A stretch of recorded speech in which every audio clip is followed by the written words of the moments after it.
Fama dhannukum birabbil alamin, maka bagaimana fikiran kamu pula terhadap Allah, Tuhan sekalian alam. Fanazara nazratan fin nujum, kemudian Ibrahim memandang dengan satu rendungan kepada bintang-bintang yang bertaburan di langit. Faqala inni saqim, lalu dia berkata, sesungguhnya aku merasa sakit, tak dapat turut berhari raya bersama kamu.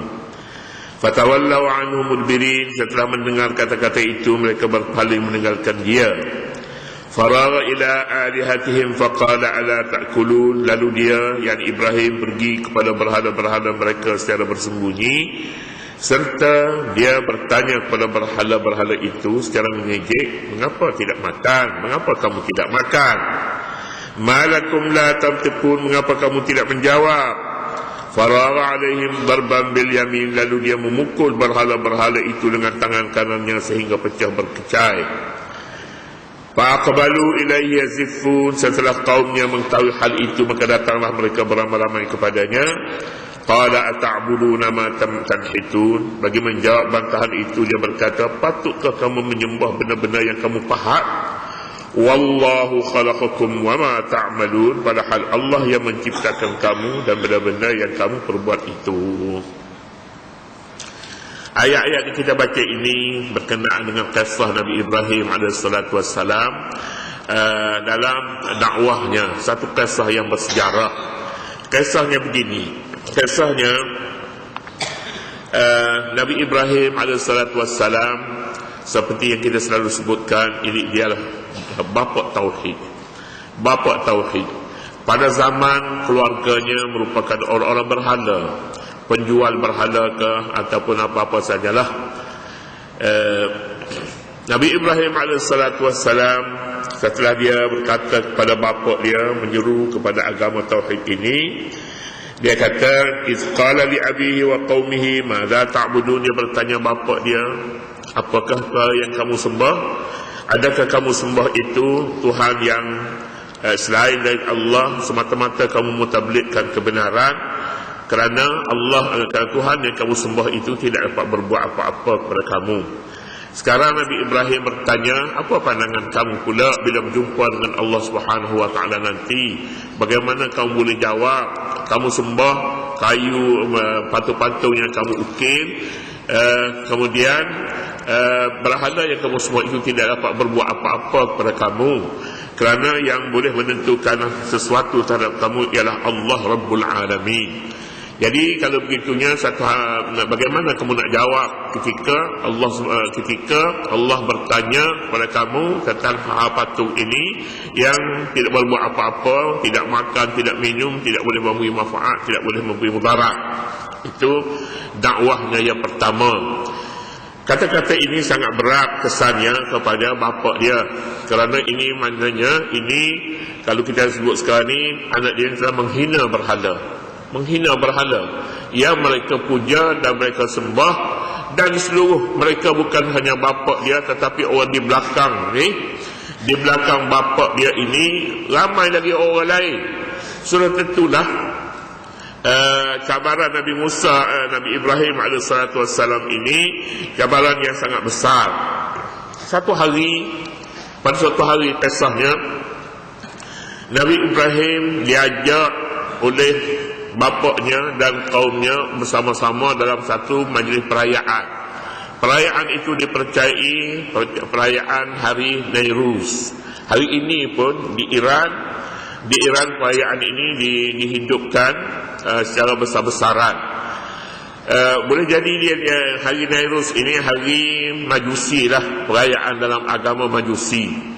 Nabi Ibrahim AS menolak seruan itu, ajakan itu. Biasanya mereka ini keluar pada hari Nairuz ini, hari perayaan ini, pagi-pagi lagi pergi buat sembahyang cara dia lah, di kebun, di ladang-ladang, dan di sana mereka menikmati buah-buahan pada hari perayaan mereka ini. Mereka ajak untuk bersama mereka Nabi Ibrahim AS. Nabi Ibrahim menolak. Lalu Nabi Ibrahim melihat ke langit, memerhatikan langit, bintang-bintang, dan mendalami pemerhatiannya itu untuk mengambil pengajaran dan iktibar bahawa betapa jauhnya sesat kaumnya ini dan betapa besarnya keagungan Allah Subhanahu wa taala. Begitulah Nabi Ibrahim melihat kepada nujum, fa nazara nazratan fin nujum. Kaumnya minta, apa alasannya kamu tak mau keluar bersama kami? Kita pergi menikmati buah-buahan, kita pergi ke ladang, kita sana, apa salahnya? Nabi Ibrahim kata, ini sakit, saya sakit. Sakit ini tak nyatalah apanya sakitnya. Kalau gitunya tak apalah, pasal dah sakit. Nabi Ibrahim sebenarnya dia kata dia sakit ini untuk mengelak diri. Nabi Ibrahim maksudkan sakit dengan sakit lain. Sakit dia sakit hati kepada tamu yang mempersekutukan Allah. Begitu. Dia bukan sakitnya sakit perut, demam ke tidak. Tak begitu. Aku sakit. Ini dia panggilnya dusta Ibrahim. Dusta Ibrahim ada tiga kali Nabi Ibrahim berdusta macam ni. Dusta, orang fahamnya lain tapi dia maksudnya lain. Orang fahamnya dia sakit kepala, dia sakit perut, tak ada pergi raya, dia duduk rumah saja. Tapi Nabi Ibrahim kata, aku sakit. Sakit dia boleh jadi sakit aku nak mati. Sebabnya hidup kita ni bila-bila saja boleh mati. Sesiapa yang berfikir tentang mati, maknanya dia sakit lah.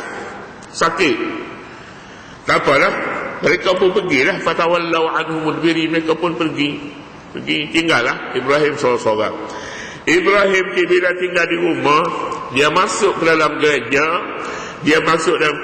bawa pergi makanan dan letak makanan di depan berhala besar. Dia satu gereja ni dia ada satu berhala besar.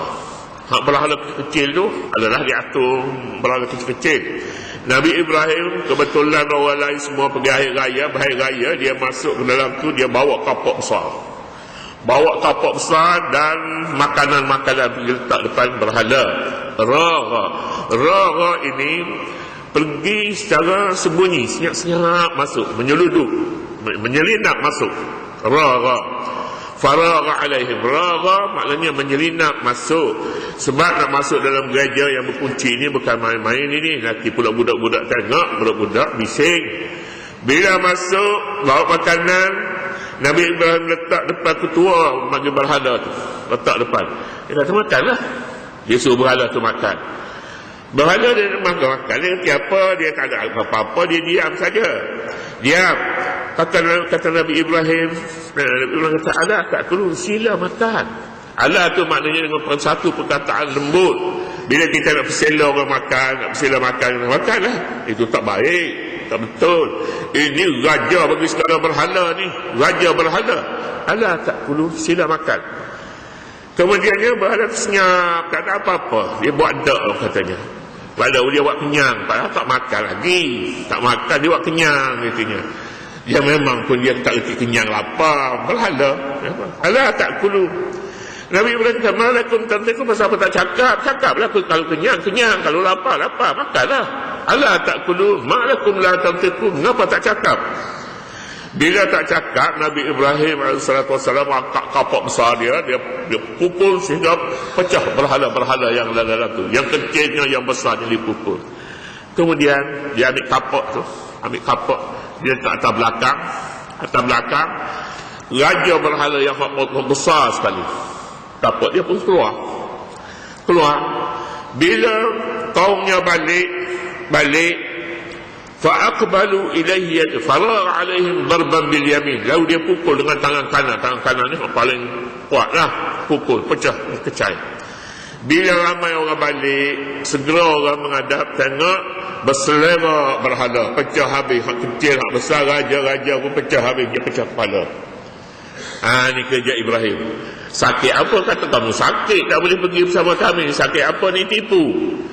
Tidak, Nabi Ibrahim tidak menipu macam mana Nabi tidak tipu. Dia sakit hati ni, tidak mentauhidkan Allah Subhanahu wa taala.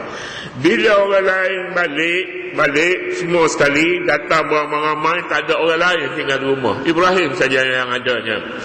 Fa aqbalu ilaihi yazifun, mereka masuk rapat, maknanya tidak bertanya jauh-jauh lah. Tidak, dia masuk pegang kepala terus lah. Maknanya pegang kepala boleh hari ini ni. Itu maknanya zifu, rapat. Lailatul Zifaf, malam perayaan kahwin itu zifaf namanya. Kita tengok sepasang teruna dan dara tu duduk depan kita, sepasang, semua orang tengok, maknanya zifaf tu. Zifaf, duduk rapat.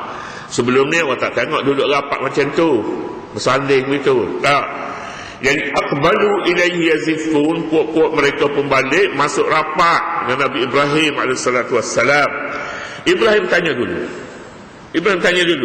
Tidak kata mereka tanya dulu. Pasal apa berselerak ni, apa ni? Berselerak. Nabi tanya, mengapa kamu menyembah apa yang kamu ukirkan? Kamu buat patung, kamu sembah. Ata'buduna ma tanhitun. Adakah kamu ini sanggup dia beribadat, menyembah sesuatu yang kamu ciptakan? Tak patut sama sekali, kata Nabi Ibrahim. Wallahu khalaqakum wa ma ta'malun. Allah yang menciptakan kamu dan Allah juga menciptakan apa yang kamu lakukan. Wallahu khalaqakum wa ma ta'malun. Padahal Allah menciptakan kamu dan benda-benda yang kamu perbuat. Sepatutnya kamu sembah Allah Subhanahu wa taala. Kamu tidak sembah tak ini. Jadi kalau begitu, bagaimana benda-benda ini? Kalau mereka itu betul-betul Tuhan, macam mana pula boleh berselerak macam ni? Tuhan apa macam ni? Kata mereka. Kemudian panjanglah ceritanya bila dalam surah lain menyatakan, surah Az-Zariyat, Ibrahim jawab, siapa yang pecahkan berhala-berhala ni? Bal fa'alahu kabiruhum hadha. Ibrahim kata, hak besar sekali, dia kata. Aku tengok, hak besar sekali itu yang buat macam dia ambil kapak dia pukul, dia katanya hak besar sekali. Berhala yang besar sekali. Tidak berhala yang besar sekali. Tuhan hak besar sekali. Tuhan yang besar sekali maksud Nabi Ibrahim AS ialah Allah Subhanahu wa taala. Mereka fahamnya hak besar sekali itu Tuhan dia hak besar. Berhala besar tu dia makan budak-budak, dia macam ikan tuman, dia makan anak-anak. Macam ni dia kata main sendiri, sama sendiri pun main juga, kata puak-puak dia. Padahalnya Nabi Ibrahim dia maksudkan lain, dia bercakap lain, dia maksud yang lain. Fa'alahu kabiruhum hadha fas'aluhum in kanu yantiqun. Tanyalah mereka kalau mereka boleh jawab. Betul lah apa dia cakap. Tanya dia pasal apa? Tanya aku, kata Nabi Ibrahim. Ayat ni di sini ini rekas ceritanya berbanding dengan yang dibicarakan di dalam surah Asy-Syu'ara. Dalam surah Az-Zariyat pun ada bercakap tentang kisah Nabi Ibrahim AS. Jadi kisah ini memberi banyak pengajaran kepada kita. Pertama sekali pengajarannya ialah dakwah ini ada kalanya bil hal, ada kalanya bil amal. Kadang-kadangnya kita tunjuk perangai kita tak suka, itu pun dakwah juga. Ajak pergi kepada pergi raya, kita tak mau. Tadi kita katanya kita sakit dah, apalah maknanya. Kita tak cakap tak sakit, tak cakap kamu semua ini adalah berdosa, syirik. Tak boleh. Dia kata saya sakit. Kalau maknanya kalau tak sakit boleh pergi. Jadi kita pun senang, mereka pun senang. Ini dakwah juga begitu pun. Yang kedua, ketika Nabi Allah Ibrahim AS masuk ke rumah berhala untuk nak beri makan, dia masuk dengan senyap-senyap. Maknanya apa? Maknanya hal-hal yang makanan ini, nak bawa makanan, bawalah dengan cara terhormat. Sekalipun yang nak beri makan tu kepada raja, kepada berhala, tapi berhala pun oleh kerana dia dipuja selama ini, masuklah Nabi Ibrahim dalam keadaan senyap-senyap. Tak baik, tidak berakhlak kalau kita nak sedia makanan ini kepada tetamu yang datang. Umpamanya tiba-tibanya bunyi pinggan pecah dapur, bunyi macam-macam lagi di dapur tu, itu tak bagus. Buatlah dengan secara tersembunyi, tak dengar apa-apa, dengan senyap-senyap saja, penuh datang meja, sila makan. Macam tu. Tapi kalau sebelum dihidang atas meja ni, berapa kali bunyi kat dapur, basuh pinggan pun bunyi, angkat cawan pun bunyi, pecah pun ada hak pecah. Ini tetamu rasanya balik lebih baik lagi daripada tunggu ni, apa gayanya. Macam tu. Jadi Ibrahim AS bersopan sekalipun dengan berhala yang dia hendak pukul pada ketika itu. Dia bersopan lebih awal lagi. Ra ni maknanya dia pergi dengan senyap-senyap. Kemudian yang ketiga pula ayat menyatakan kepada kita satu kaedah dalam akidah yang dipakai pada syariat Nabi Ibrahim dan sampai pada hari ini syariatnya ialah Allah menciptakan kamu dan apa yang kamu kerjakan. Allah mencipta kita dan apa yang kita amal ini pun Allah Subhanahu wa taala yang melakukannya. Oleh demikian, jika berjaya maka Allah yang memberikan kejayaan, jika tidak berjaya pun Allah juga yang memberi yang melaksanakan natijahnya. Begitu pengajaran yang boleh kita dapati daripada ayat ini. Kemudiannya kita akan baca besok pula qalu binu lahu bunyanan fa